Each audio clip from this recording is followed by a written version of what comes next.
हरे कृष्णा। चलिए दोस्तों, आज आपको एक कहानी सुनाते हैं। ये कहानी है एक गांव के उस छोटे से बालक की जो अपनी मां के साथ एक झोपड़ी में रहता था। बच्चे ने एक दिन जिद पकड़ ली कि मां, मुझे भगवान के दर्शन करने हैं। मां, मुझे भगवान से ढेरों सारी बातें करनी है और मुझे भगवान के साथ भोजन भी करना है। मां ने बहुत समझाया, लेकिन बच्चा जो है वो समझने को तैयार नहीं था। उसने तो जिद ही पकड़ ली थी कि नहीं, मुझे तो भगवान से बातें करनी है, मुझे भगवान के साथ भोजन भी करना है। मां ने जैसे तैसे उसे बहलाया फुसलाया और ये कहा कि बेटा, अभी रात हो गई है, रात को भगवान भी सो जाते हैं, तो तू भी सो जा।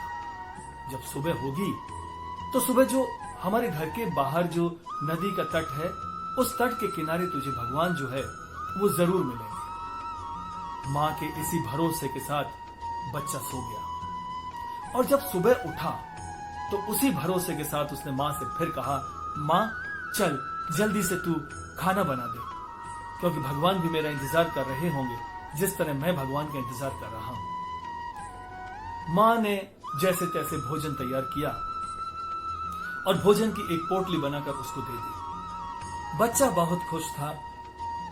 खाने की पोटली लेकर वो उस नदी के किनारे जा बैठा। काफी देर तक कोई भी उसे नजर नहीं आया। जब कोई नजर नहीं आया तो दुखी होकर वो वापस अपनी झोंपड़ी की ओर आने लगा। लेकिन जैसे ही मुड़ा तो उसने देखा पेड़ के नीचे एक बुजुर्ग व्यक्ति बैठा हुआ था। बच्चा इतना खुश हुआ, उसने कहा, लो, भगवान तो यहां पर बैठे हुए हैं और मैं उन्हें कहां कहां ढूंढ रहा हूं। बच्चे की खुशी का ठिकाना नहीं था। बच्चा दौड़ता हुआ उस बुजुर्ग व्यक्ति के पास जाकर बैठ गया और उससे ढेरों बातें की। बातों ही बातों में उसने अपनी खाने की पोटली को भी खोला और उसने कहा कि आप मेरे साथ भोजन करेंगे। बुजुर्ग व्यक्ति की भी खुशी का ठिकाना न रहा। उसकी आंखों में खुशी के आंसू आ गए। उसने बच्चे के हाथों से वो रोटियां ली और दोनों ने मिलजुल कर खाना खाया।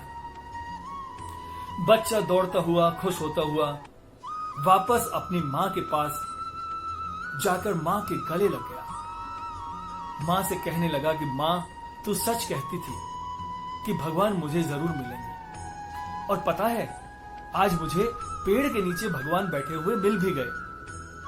मैंने उनसे ढेरों बातें की और हमने मां साथ में भोजन भी किया।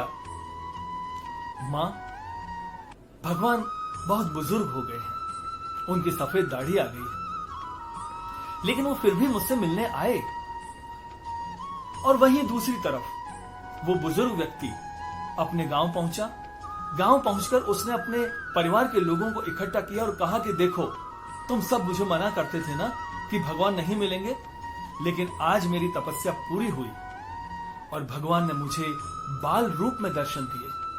उस छोटे से बच्चे के रूप में भगवान आए और भगवान को पता था कि मैं भूखा हूं, मैं प्यासा हूं, इसलिए वो मेरे लिए भोजन भी लेकर आए और हम दोनों ने मिलजुल कर भोजन किया।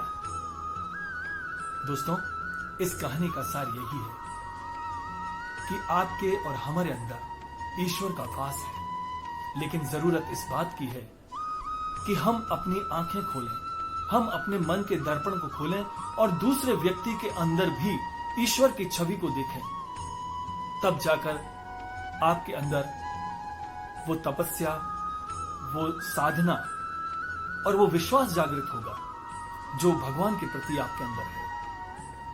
क्योंकि हम अगर हमारे सामने वाले व्यक्ति के अंदर भगवान की छवि देखेंगे तो अपने आप ही त्याग और प्रेम की भावना जो है जागृत हो जाएगी और इस पूरे संसार का विकास होगा।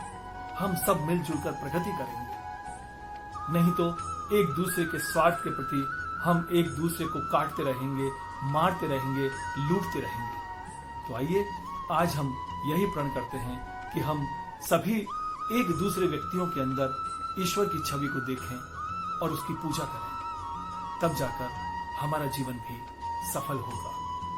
हरे कृष्णा।